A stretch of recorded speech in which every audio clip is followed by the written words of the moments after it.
Honnêtement, si tu n'as absolument rien à dire, fais pas de podcast. Selon les statistiques, il y a 90 des podcasts qui ne publient pas plus que 3 épisodes. 9 podcasts sur 10 ne font même pas la quatrième épisode. Et une autre statistique encore plus étonnante, c'est qu'il y a seulement 1 à 2 des podcasts qui publient plus que 20 épisodes. Ce que j'ai réalisé, c'est qu'il y a énormément de gens qui veulent lancer un podcast, mais qui ne réalisent pas à quel point il y a beaucoup de travail derrière lancer un podcast. Il faut trouver les invités, il faut les inviter, il faut trouver les bonnes dates, il faut trouver un studio, il faut réserver le studio, il faut beaucoup de budget. Parce que produire un podcast et produire un bon podcast qui va être visionné, c'est deux mondes complètement différents. Pour avoir du succès avec un podcast, il te faut une belle production, un bon concept, des bons invités, une bonne distribution. Si tu n'as pas de vidéo verticale à publier sur les réseaux sociaux, ça ne fonctionnera pas. Il te faut également une bande-annonce, un highlight de ton podcast que tu vas pouvoir publier en format vertical sur les réseaux sociaux pour pousser les gens à venir regarder ton épisode. Donc oui, au Québec, il y a beaucoup de gens qui disent qu'on est saturé de podcasts, qu'on en a trop au Québec, mais je vous le dis, il y a énormément de gens qui commencent,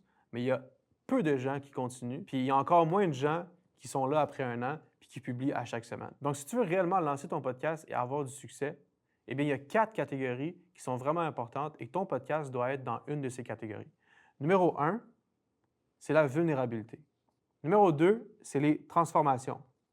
Numéro 3, c'est les enjeux sociétaux. Et numéro 4, c'est les réalités d'industrie. Vulnérabilité, on veut démontrer avec le podcast la vulnérabilité humaine. Donc, un podcast sur les dépendances multiples, un podcast sur la psychologie, un podcast sur la réalité d'un homme en 2026, la réalité d'une femme en 2026. Tout ça, c'est la vulnérabilité. Numéro 2, transformation. Un podcast sur l'entrepreneuriat, un podcast que quelqu'un passe d'un point A à un point B. Il y a une transformation. Lancer son entreprise et aujourd'hui a vendu son entreprise 10, 15, 20, 100 millions. Numéro 3, enjeux sociétaux. Par exemple, un podcast sur la politique, un podcast sur l'intelligence artificielle. Et numéro 4, les réalités d'industrie.